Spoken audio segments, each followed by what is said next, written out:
You're listening to Speaking Sidemount, the podcast where we talk all things sidemount diving, from equipment, skills, techniques, and sidemount diving expeditions to interviews with some of the world's top sidemount divers. Whether you're new to sidemount, been sidemount diving for years, or just want to know more, this is the place for all things sidemount. I'm your host, Steve Davis. Let's get wet.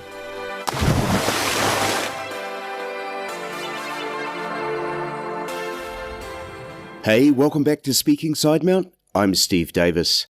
This episode is brought to you by our brilliant sponsor XDEEP and by the patrons of Speaking Sidemount. Huge thanks to both for their support. Our guest in this episode is Mexico-based cave instructor Alessandra Figari. Our mutual good friend Stratus Cast recommended Alessandra for the show, baiting me with the line, not only is she a phenomenal cave diver and instructor, but her story is particularly inspiring. She left her previous life and career at over 40 years old and went to Mexico to cave dive and never looked back. I know from my own experience it takes great courage to make major changes in your life, and they don't come much bigger than leaving a successful career behind to move countries and follow your dreams. Now in this episode, Alessandra shares her inspiring story, the events that led to her moving to Mexico to pursue diving, how she started her cave diving journey under the tutelage of legendary cave explorer Bil Phillips. She relates how she built her experience diving with friends before doing her cave instructor training in Florida, and we contrast cave diving in Florida and Mexico before talking about Alessandra's philosophies regarding teaching diving at her business, Cave Training Mexico. I ask her what makes her training special, and she shares stories from her courses and the friendships that she has developed both with her mentors and with her students. We finish by talking about the incredibly concerning Tren Maya project, a project to run a train track straight over the top of some of the most phenomenal cave systems on our planet, namely those between Playa del Carmen and Tulum on the Yucatan Peninsula. And Alessandra shares a wealth of resources on this issue and her thoughts on what we can do to support the local opposition to this project. Look out for more in the podcast notes and on the Speaking Sidemount Facebook page. All this and much, much more in this episode of Speaking Sidemount. And we are recording. Alessandra, welcome to Speaking Sidemount. Thank you very much for the invitation. Oh, you're most welcome, and it's great to meet you. And you were recommended to the show by our mutual good friend Stratus Cast, who's been a guest on the show twice now. So he knows exactly what you're in for, and hopefully he hasn't set you up too much. But he related to me that not only are you a phenomenal cave diver and in particular instructor, but that your story is really inspiring. And he said to me, she's a Mexico-based Italian who left her previous life and career at, he said 40 plus years, I hope that's right, and went to Mexico to cave dive and never looked back. So that's a really interesting prelude into your story. So why don't we start now by you telling us a bit about yourself? So since I was a kid, and we were talking about that with Stratis, I was reading everything about the ocean and in particular dolphins. I wanted since a kid to work with the dolphins. And so work not in a park, study them. So I read a lot about the language of the dolphins and the ocean and how they interacted and so on. So when I got to 18, after high school, I wanted to do oceanography or marine biology. And my dad was a wonderful person, but a bit old-fashioned. And he said, girls don't study oceanography. And so he said, you go to study languages. And I said, whatever. I mean, he wasn't the one paying at the university by the end. So I said, fine. So I went to study languages. And then I had a leg operation when I was 25. So from 25 to 28, I had crutches. So my mobility was limited. But when I was in Barbados during this period, I went in the Atlantis in the submarine. And what I only until that time I have been seeing in movies, the ocean, I saw it underwater finally. And there were outside the Atlantis some divers. And at that moment, I decided I would have been outside with those divers one day. And so I did my open water course. And just to not to get too long, but at a certain point, my life had a strong turn because my father died And 6 days after, my ex-husband decided that we were supposed to divorce. So as we say in Italy, you get slapped one side, you get slapped the other side, and you stay on your feet. Right. And I had already the open water certification. So friends of mine invited me to come to Mexico. And that's where the story really starts. Because we stayed supposedly 1 week in Akumal. And then 2 weeks turning around Mexico. I ended up staying 3 weeks in Akumal and then turning around. And I spent those 3 weeks diving. And I found out about the currents and the cenotes. So I had a romantic story with the American manager of the dive shop. And he came back after my 3 weeks in Mexico to Italy to pick me up, basically to know my family, and invited me to come back. Wow. Wait, I was a manager at the time in a nonprofit organization. Okay. Sure. So I went to my boss and I said, hey, I would like 1 year sabbatical. And he said, well, Italy doesn't allow sabbatical. So I hear you stay, you go. And I said, okay, I go. Sometimes it's just meant to be, right? Yeah, you have to make a decision. Also, let's say I had a small corner of safety because one of the people that was in the administrative part, he said that whenever I wanted to go back, he would have given me a job. So I was like, okay, Nice. Nice. Yeah, you risk, but you can have a pillow where you can fall. So anyway, what happened was I moved to Mexico. I was working and finishing my university because I did the translator school, and then I started working. So what I did at that point was I pick up the skills with my family because I'm a pretty traditional Italian family, that I was finishing my exam to the university, studying in Mexico and going back to Italy. So while I was here, I was diving. And after a couple of months, I decided to move and stay. And I found a job speaking 3 languages plus my own Italian 4.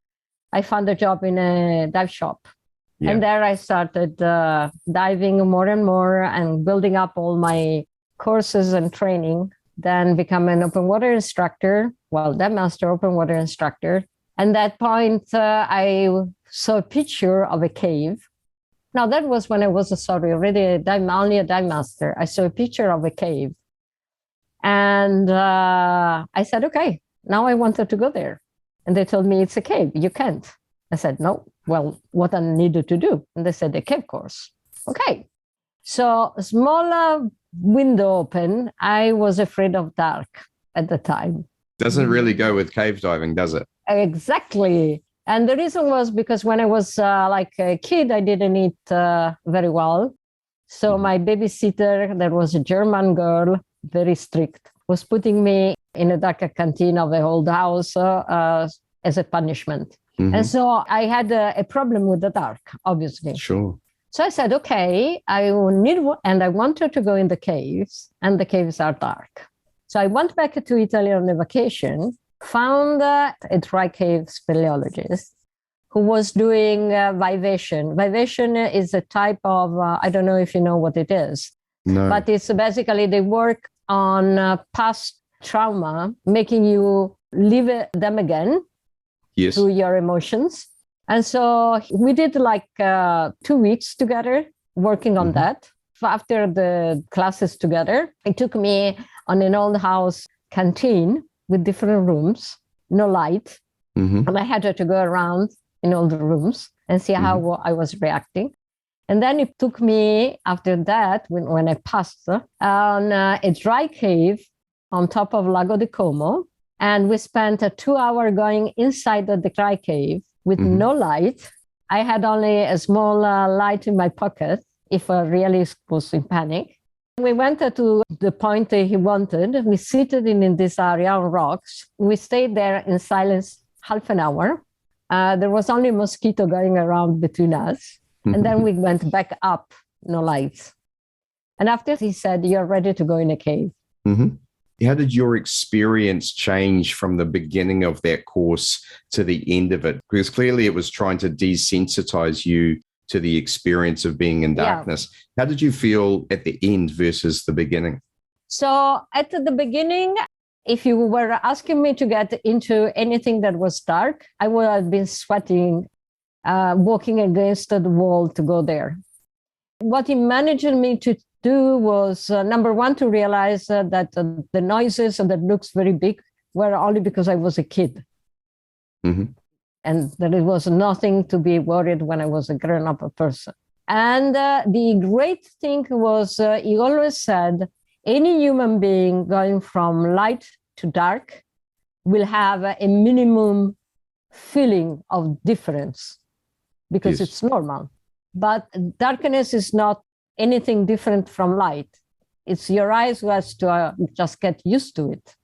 Mm-hmm. So by the end of the classes, when I went out of the 2 hours walk into the dark cave, I felt like completely new world was opening in front of me. Mm-hmm. That's why I felt that I could really do the caves, because the darkness was not anymore an enemy, it was part of what is going on in normal life. Yes. Yeah, it was very good also because I had tried many times to go over that by myself, and obviously I couldn't do it. Mm-hmm. So the feeling was of relief and of getting to the results and achieving a very good results. Yeah, awesome. So what happened after that was I came back to Mexico, found the instructor I wanted. I have a pretty strong character, so a temper. So I needed somebody who was not, sorry, you are a man, but there was not too much macho on it, mm-hmm. which at the time over here was pretty spread. And so I found Bil Phillips. I don't know if you ever met him. Never met him, but I know of him. Okay.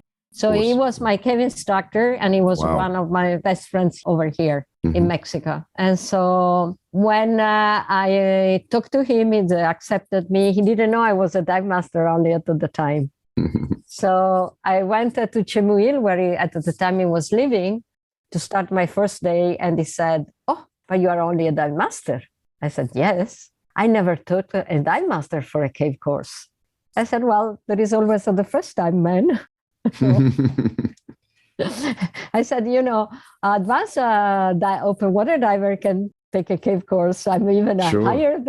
So he started laughing and he said, "It's okay." If it's any consolation, I was a dive master when I did my cave course too. Oh, thank you. Yes.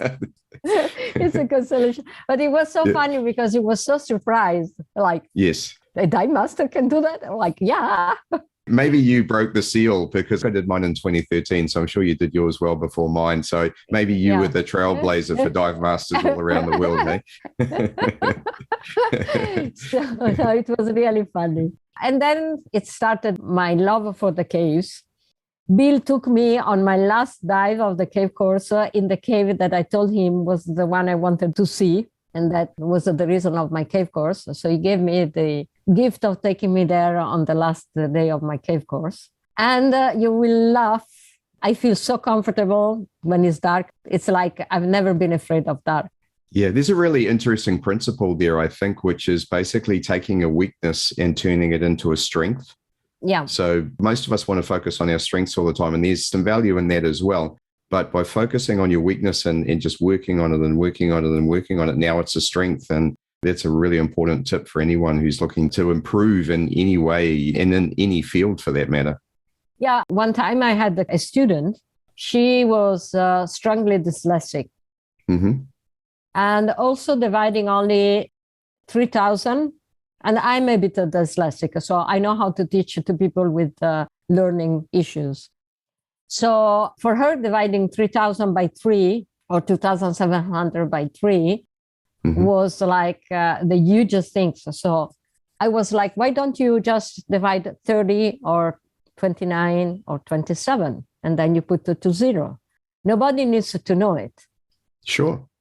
And I said, you can even use the finger, just keep them down and look at them if you need. I mean, what's the big problem? I don't care what the others think. The important thing is you feel comfortable and you do calculation right.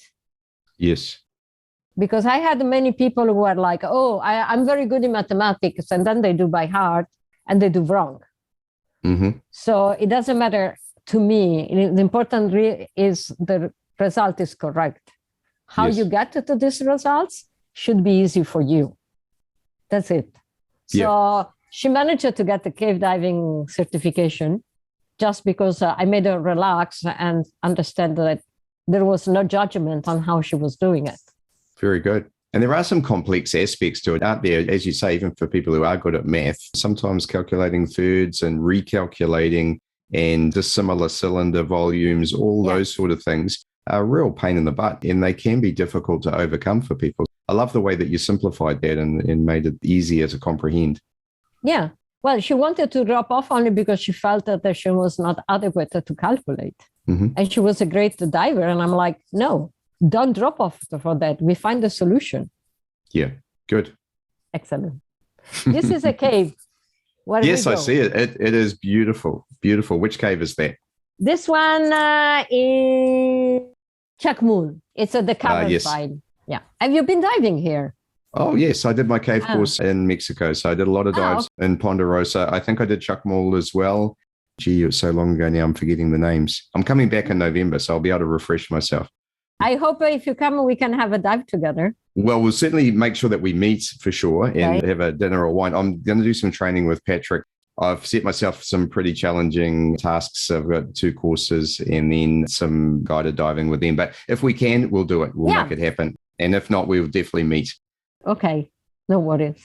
Awesome. Well, let's carry on with your story. So I think we got to, you'd come back to Mexico and... I get my cave course.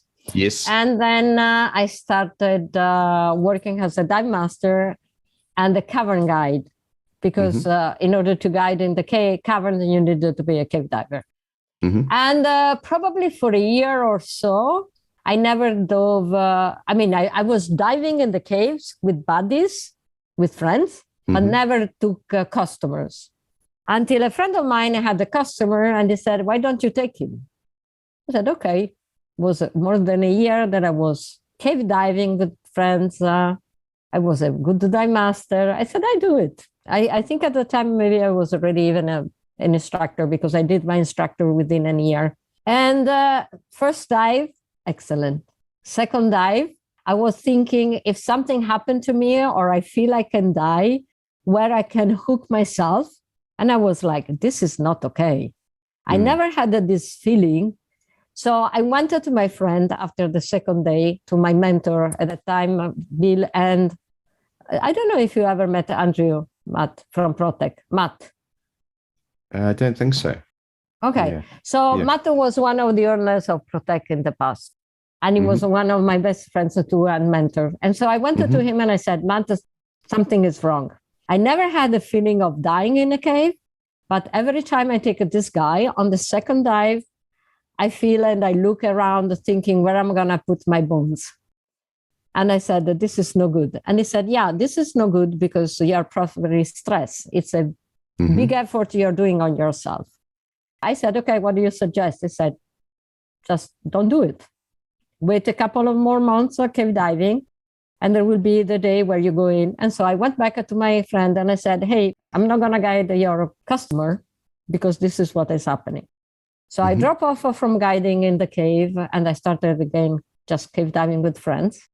And then I think after 2 years from my cave certification, I went back to guiding in the cave and I loved it. Awesome. I already loved anyway cave diving, but I really loved. We were used, me and my first buddy in the cave. She unfortunately died very young in Australia, falling from a cliff of a... Oh, no. Yeah, of a waterfall. But we were used to work together in the dive shop in Mexico. And with the Beetle, which was my car, we were putting double tanks, our equipment, out of the dive shop at 4:00, going to the cenote, cave dive, and we were living it together in the same house. So from there, going home, eat and go to sleep. And that was every day. It was fantastic. Now you can't do that anymore because the cenote closed at 5:00. Right. But at the time, 24 years ago, we could stay until 8 or 9 o'clock and they didn't mind. It was pretty fun. And it's a good way to get really good at cave diving as well, isn't it? When you're doing something every day, Steve Bogarts, I've interviewed him a few times. He talks about building experience and there's no way to do it except for doing the dives. And it takes time. You can do lots of training, you can practice skills, and you can get really good at the skill side. But it takes time and dives to build the experience, and there's nothing that can replace that. No, there is nothing. You have just to do it. Because every dive, there is something different. Yes. So you just build up your experience, your way of seeing the cave, recognizing the passages, and so on. I had now a student who still has to finish his full cave, his intro. And where we were discussing, he told me, well, I know I have to wait until I'm full cave, but when do you think I can solo dive in the cave? And I was like, oh, I think you needed to wait a lot. So I started sending him articles and informations. And I said, cave diving solo is not something that you do with 10 dives. No, it's not something you do with 100 dives. And a lot of it depends on how you're diving as well. Look, I talk about myself as a cave diver too. I dive a lot, but I dive wrecks more than caves. And I get to cave dive at the moment. I'm trying to build it so that I can cave dive maybe 3 or 4 times a year. So each trip might be a week. This year, I've got a little bit more, so I might end up doing 5 or 6 weeks of cave diving. In my dives of the year, it's a very small percentage of the total dives that I'm doing. I'm not super young and I've got nothing to prove to anybody. I'm a good diver. I'm a good cave diver, but I am nothing like you. I am nothing like Patrick Skanda, all of the people who wonderful, wonderful divers and instructors who live in Mexico or in a region where you have caves, and you can dive caves every day. There is no way that I can be at the same level of you in a cave. And so the bottom line is I love guided cave diving or diving with friends who we're both there and at the same time. And I'm super conservative. I'm not trying to break any records. I'm not trying to discover new passages. I'm enjoying cave diving as what I term either a recreational or a holiday cave diver. And there are so many of us that are that way, but we need to realize that you need to pare back your expectations about what you can do. And you need to work within your comfort zone, work within your experience level. And if you want to be someone who solo cave dives, then my suggestion would be move to a cave diving region, live there, dive caves every day, and build the experience and comfort that you need to be able to do that. I fully agree. I call him friend because many of my customers then they become friends. And so I told him, he asked me, well, how many times have you been solo diving in a cave? And I said, never. And it's true. I'm not an explorer, and there is an easy reason. If there is an insect in the jungle that bites me, I swallow. So there is no reason I go during an expedition where each person in the expedition is needed. So I would have not been useful if my arm was swollen like this. So that's one of the reasons why I do not do exploration. I did 2 small explorations, and that was all. So you solo dive more when you are in an exploration. Nowadays, there is, and I think it's becoming too much, there is a widespread use of solo diving just for, I don't have a buddy, so I go solo diving. And not everybody, I think, has been mentally prepared to do this. One of the reasons I told this guy, you don't need to do it. There is plenty of people I can connect you, and you have buddies to go diving. Yeah. Because solo diving is for some specific reasons, like Bil Phillips always told me, unless you have a specific reason, change a day and find a buddy. Yeah, that's great advice. And the other thing too, I mean, obviously there's money involved, but I just love diving with good guides because they know the cave. They're obviously going to be kind of a super buddy for you because they know it very well and they're experienced. I enjoy the whole getting to know them teaching me about the cave, them sharing anecdotes, experiences, and so on. Yeah. Dive with a super nice guy, Josh, in South Australia when I was there last time. And I'm going there again in September, so I hope I can dive with him again. And it was just such a cool experience as we were going through the process, obviously I was taking more and more responsibility in the dive. So it doesn't mean that your guide has to do everything and lay all the line and do all of that. But you get to team up with somebody that really knows the cave. And I love that experience, and sure, I'll dive with other people as well. That's okay too. But I don't mind being guided. And I don't mind paying for it either because you're getting a great service. And in my mind, it is safer. I mean, I just don't think there's any question that somebody who knows a cave really well is your buddy. It's going to be better. Yeah, that's for sure. You don't have caves in New Zealand? We do, but they're very... Because I knew about that. Yeah, they're in the South Island and they're very cold. So they're kind of 6 Celsius, 4 Celsius, and they're very dark and they go very deep quite quickly. And also they're not very easy to get to. So it's very much kind of New Zealand expedition diving where... So if you see Richard Harris and Craig Challen and the Wet Mules and those guys diving Pierce Resurgence, they're helicoptering in equipment and they bring in compressors. And then, of course, their last dive to 245 meters was something that's well beyond most of us.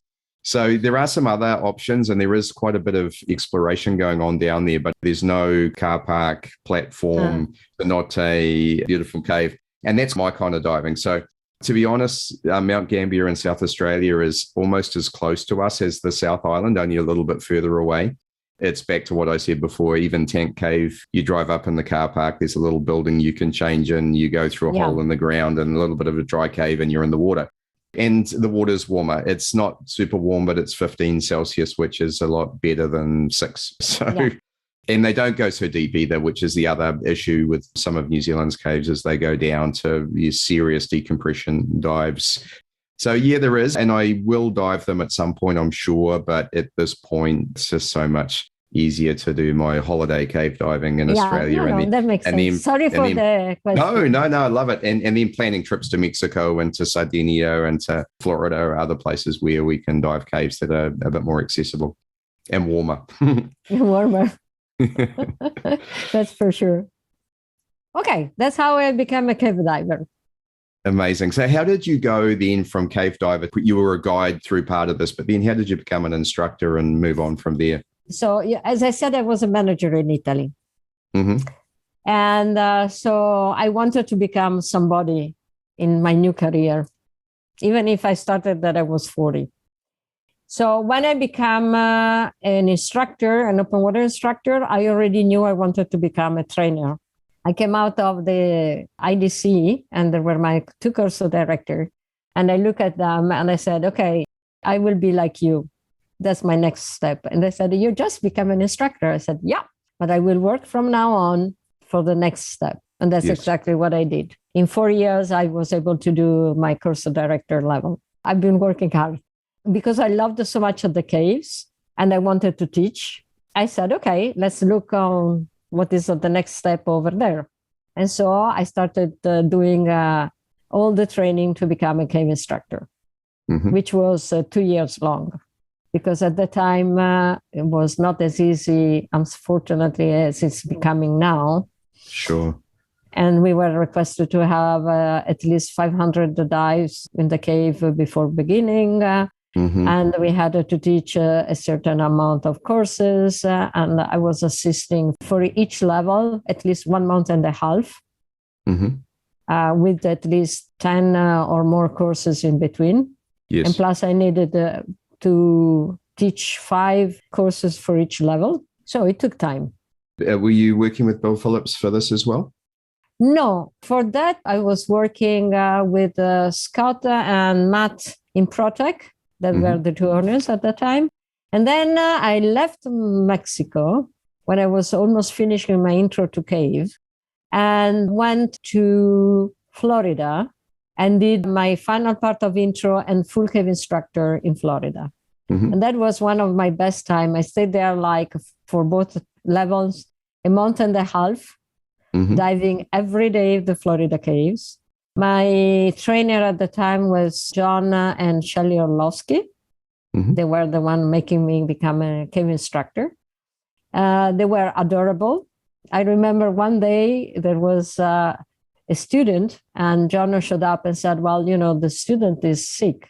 And there was me and my buddy, and we were like, okay, thanks God, maybe today we have a day off. And so John looked at it and said, okay, let's go. And she said, but the student is sick. And he looked at me and said, yeah, but I'm not sick. Okay. So your course continues. And we went to diving again. So we had a very great time. You were talking about finishing your instructor training in Florida. Which part of Florida were you in? I was in Luraville, which is closer to Lake City. Okay. Peacock Springs. Awesome. Yes. I've dived Ginny Springs and I've also dived in Mariana with Aid Sorensen there. So the caves, Jackson Blue and Hole in the Wall and so on there, which are amazing. And I had two, in fact, great dives in Ginny Springs. So I have a little bit of experience in Florida. How did you find the contrast between Mexico and Florida? Well, a lot. Number one, obviously the caves are completely different. Yes. High flow, not so many decorations. But I loved the people there. Mm-hmm. I get along with the rednecks. It's a crazy place, right? It's a crazy place. Don't talk about politics, but they are wonderful. No, politics and anything to do with guns, right? Did you buy a sidearm while you were there? Exactly. But apart from that, I was getting along with everybody very well. I loved it. Yes. We had one of the small trailers where we lived there in the middle of the nothing. And the caves for me were beautiful. And as an instructor, it was a great experience. Sure. Because, the Mexican caves, we become very good in a position and fin kicking and all the funny stuff, which are a lot of fashion in between brackets. But in a way, once you have a good stream and a good buoyancy and a good movement, they're pretty easy. Yes. You just have to pay attention, obviously, to the formations. The Florida caves, you have so much different things like the current, the depth, multiple entrances. So, for example, the first time that they told me we can recalculate, I got almost overventilating because I was coming from my class with Bil that you never recalculate. And they were trying to explain, okay, we have 3 holes. You can go back to the other one. So there is no problem. You can exit in each of the hole. So they were really giving me the best of the briefing to make me understand I really could recalculate. In Mexico, that's really a no-no, isn't it? Yeah. We almost never do.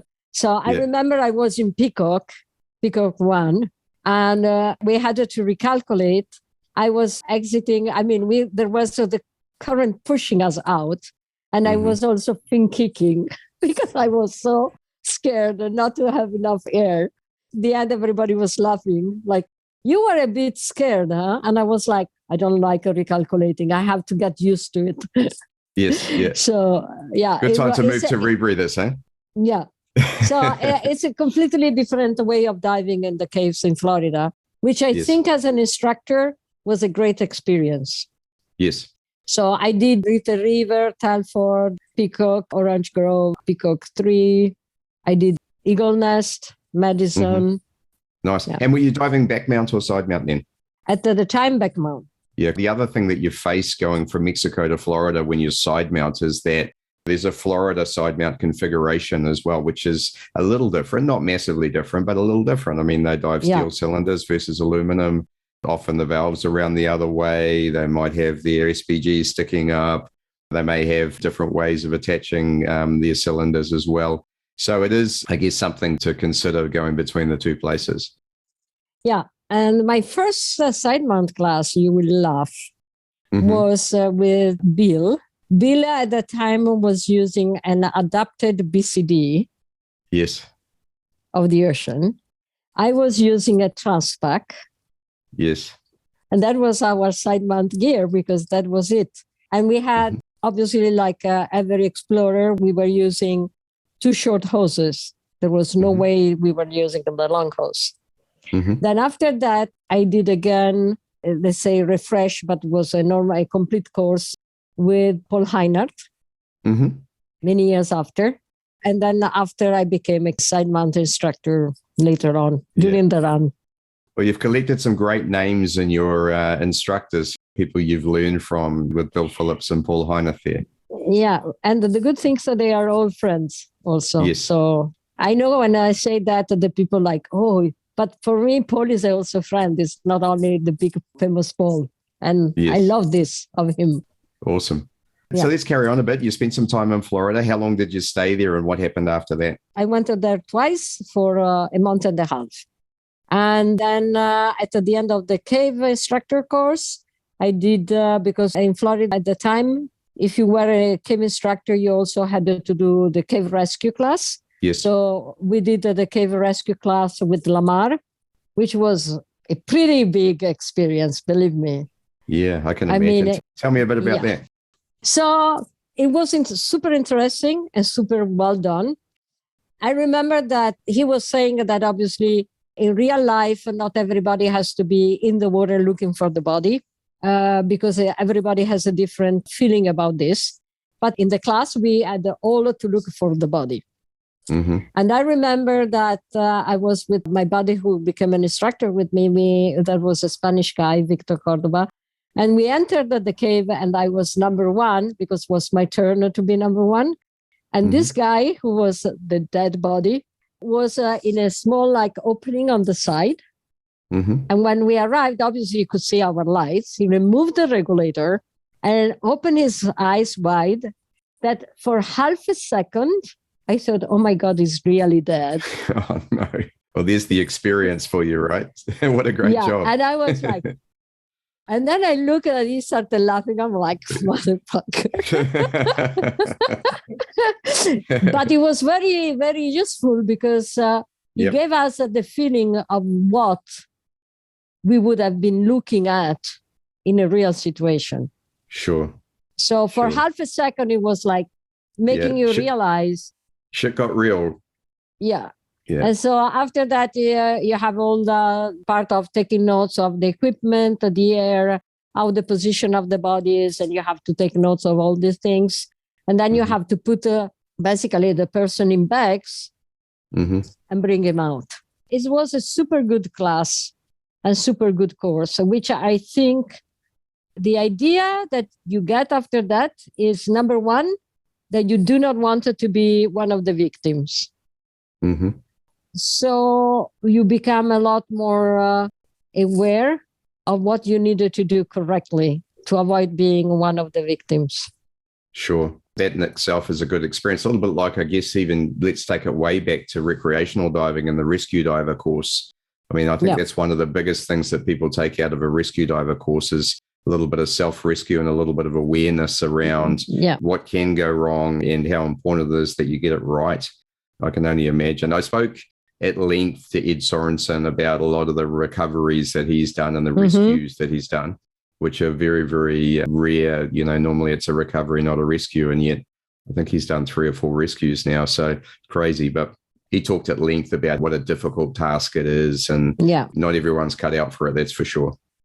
Well, Bill was one of the people in the recovery team here in Mexico.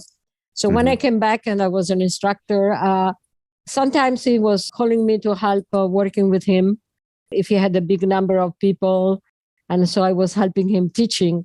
And so I told him, you know, now if you need help in the recovery, I did the class. And he looked at me and said, oh, don't take it nicely, but I will try not to call you.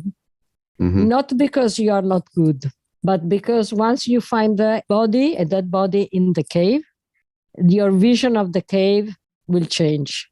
Yes. And he said, so unless I really need, I will try not to make change your vision of the cave. Nice. And I thought it was very sweet. Yes, I agree. Yeah. As I said, it does take a special person and not everyone's cut out for it, firstly. And then secondly, even if you're cut out, I mean, if Bill was used to, I understood what he meant. There was a fatality a couple of months ago, May, I think it was. A guy ran out of air and died while exploring, while remapping. It was very late in the night when from Tulum they called us. They put an information in the chat. So me and my boyfriend, we were awake. So we went down from Playa to Tulum. And I had a class the next day, a cave class. So I said, okay, I come down, I do the external helper. I'm not going to be in the water. I manage it again. Yeah, well done. and there are a lot of different tasks that need to be done as well. Yeah. It's not as if you're not helping, right? No. I was outside. We were helping to bring the tanks down. You have to put down how many people, what time they enter. They tried the 3 different lines. So we put that every time they were coming back in the entrance and trying the other line that was starting from there. So you have a lot of things to do. Not everybody anyway can be in the water. Yeah, sure. Yeah, and the safety of the recoverers is really important as well. Yeah. Yeah. Yeah. Cool. All right. So you're a cave instructor. You came back to Mexico. How does this then progress on to the starting of your business as a cave instructor? So I started working, a bit with Bill, okay, who was helping me anyway to get experience. I started participating to exhibitions with my company, Cave Training Mexico. And so then it was starting building up, people knowing me and sending me other people. I had a website, so word of mouth many times. And I tell you the truth, the first time I had to do a no visibility skill as an instructor, and you do it as an intro. But as intro, it's pretty easy because you always do it within a certain depth inside and penetration. Yes. But when you do it at the full cave, that you do really whatever it's necessary to do. At the time, we didn't have the covers that now are fancy but very useful. So we were closing all the lights. Yes. And me as an instructor, I was completely covering mine. At the first time, I had the feeling like, oh my God, what if somebody loses the regulator? Yes. And so sometimes I was like opening as quickly as possible just to see. What if they come off the line? Yeah. Or, you know, It was like the first time I did that skill at the full cave level, I was like, please God help me. Yeah, I know the feeling. I've recounted this experience a few times. When you go to dive in Australia, you can go over there with the Cave Diving Association and do a visitor pass, which means you're full cave. You can just go and dive there and at the advanced cave level, which is great. But if you want to become a CDAA diver, you have to do a crossover. So I got the great privilege to jump in the water with one of the wet mules, John Della Zuana, and they've got a really cool pressure test that they do, which is, well, you go through a restriction in a buddy pair, and you turn around and then it's mask off, then it's gas sharing. And you can see a little bit. It's light. It's in a sinkhole. It's not actually in a cave. And the restriction is a tree stump that has a very narrow little opening that you can move through. So we went through the restriction, turned around, both of us took our masks off. Then the front diver's out of gas. So then we did the classic long hose gas sharing exit and then go through the restriction gas sharing, which in itself was interesting because my buddy hadn't completely rotated his turret on the long hose. And so every time I pulled forward, it kinked the hose and cut off my gas supply. So I'd basically go forward, no gas, go back, gas, go forward, no gas, back, gas.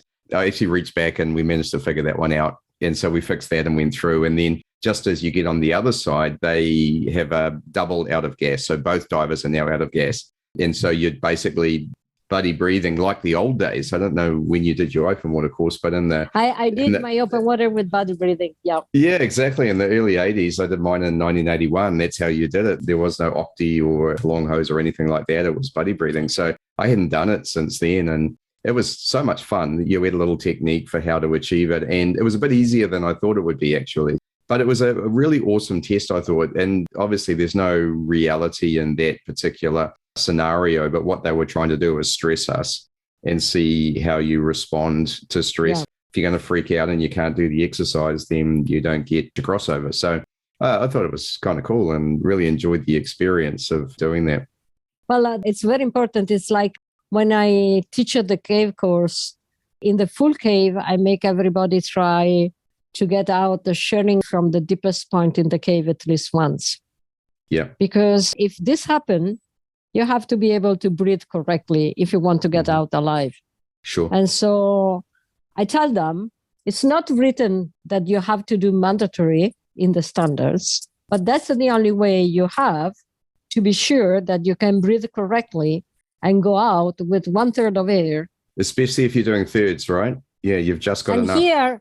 Here, there is a bad tendency that people, once they are cave certified, they use thirds because it's shallow, because there is no current.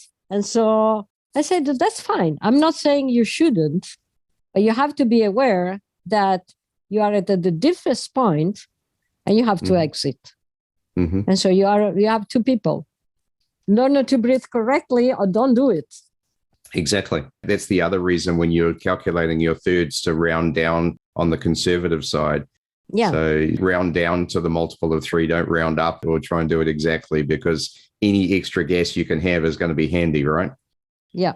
Well, one thing that I use a lot, and I'm not shy to say, because when you take people as a guide, you don't know who they are. Sure.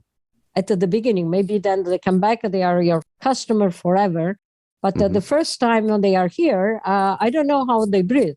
And so I was usually the one who had the 2,900 in the tanks, always. Yeah. Oh, are you sure your SPG is working? I'm like, yeah. Exactly. Well, I was keeping a bit more gas because they wanted to do thirds. Yeah. And at least for the first or second days, until I was sure how they were breathing and how they were reacting to things, that was my safety. Yeah, because it's your safety as well, isn't it? Yeah. I mean, if you happen to have a problem, and look, we all know that it's only a matter of time before we do have a problem ourselves. Yeah. And this is the great thing about side mount to independent cylinders, is if you do have a problem, you switch to the other cylinder. And then it's not an immediate, oh my God, I'm out of gas right now. It's more of a, oh shit, I've got a problem. We need to go. And at some point on the way back, I may need to share gas with you. Yeah. I teach people that is usually, if you look at standards, they usually teach in advanced side mount, which for me, there is no advanced side mount. Once they are full cave divers, they have to know everything. Yes. So I teach you to remove the tanks in front because these people will do it anyway to go in places small. So better they know how to remove the tank into the cave, not only outside. And if I teach a technical side mount, I teach them to remove the tank anyway. Yes. And then I teach them how to open and close. If they have a strong leak and they have an issue and they have to do it. I teach them how to close and then just open and take a breath and close. Yes. My point is people need to be able to get out from the cave as much as possible alive. Absolutely. It's interesting because on my side mount courses, which I'm predominantly teaching in open water environments, so it's at the intro to tech level where, hey, I need 2 cylinders and I want more gas and I want redundancy. I teach feathering on my fundamental side mount course. I teach it from the point of view of you've got a faulty second stage, but it's anything on that cylinder where the valve's still functioning. We basically free flow the second stage and they feather with a free flowing second stage. But it would be equally applicable to a SPG leak, an LP leak, anything like that. You lose as much gas as you do before you close the cylinder, and then you're able to use by feathering. And it's an interesting skill because once you get into a nice cadence with it, it's actually not very difficult at all to breathe comfortably. I mean, I make them usually try in the open water of the cave. During the last dive, I ask question, would you like to try towards the exit? So they usually wanted to try because it's important they know how to do it. Yes. You don't want to be figuring it out when you're under stress already, right? No. So let's move on from that because we're starting to talk about some of the intricacies of side mount diving and skills and all that sort of thing. And I love the name of your business too. Cave Training Mexico is exactly what it is, right? It's cave training in Mexico. So there's no hiding from that. I love it. I love names that are very descriptive. So what's special about the way that you teach cave diving, side mount diving? So what is special? Well, number one is if I have one student or I have 3 students, I accept even one student. I try to have, when I have one student, friends of mine who were cave diving with me, that they join me as fake students.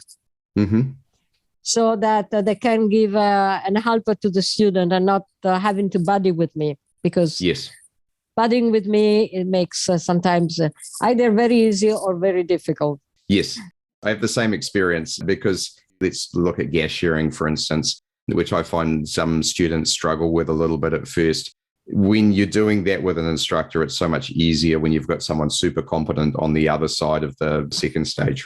And equally, it can be really difficult if they're struggling with something and the other person isn't. I absolutely understand what you're saying. So I try always to have some of my friends available if I have one customer. I start now a class, and this woman in particular, she prefers to be just me and her, which is fine.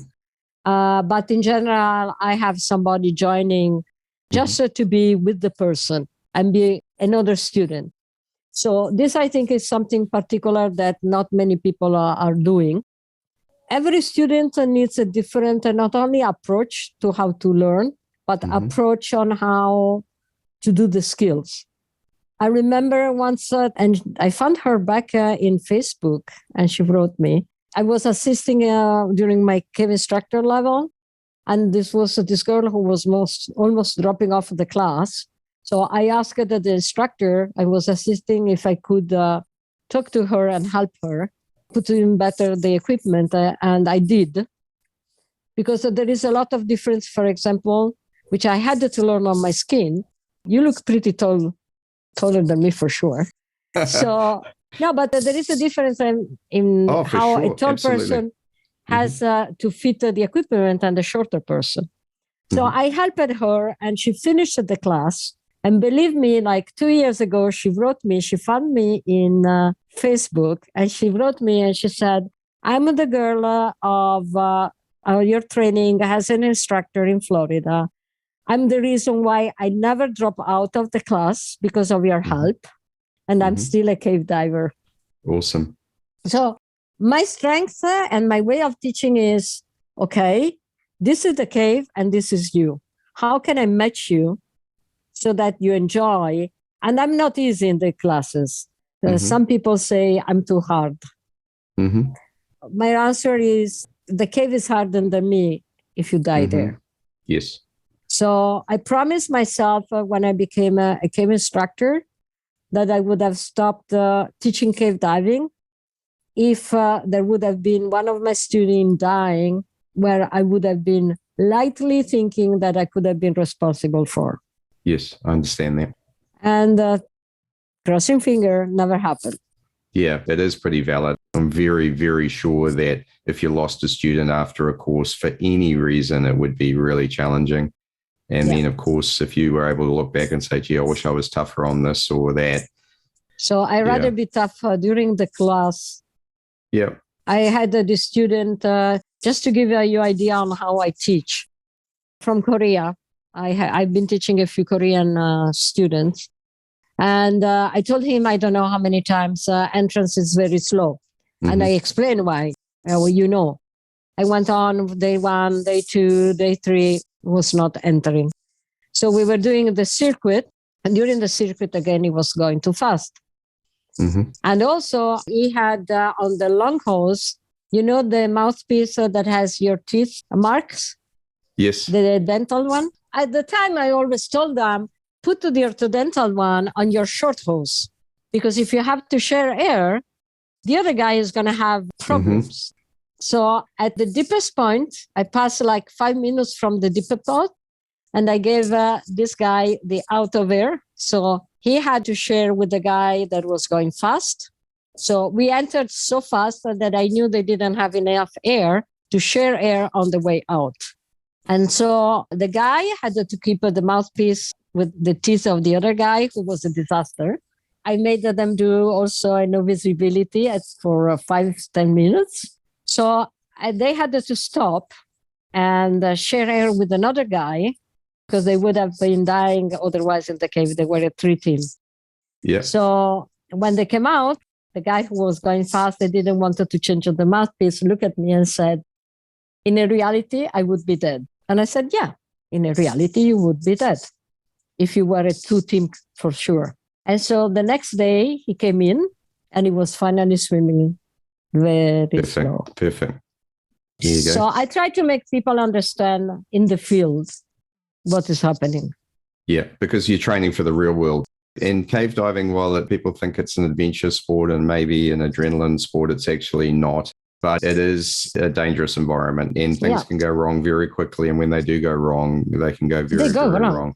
So what I don't do is I'm not making like the catastrophic 10 events, primary light, you lose 2 backups, you have to share air, you lose a fin. No, because I'm honest. If ever this happened to me, I sell all my cave diving equipment and I go playing golf. Yeah, because you've become very unlucky, haven't you?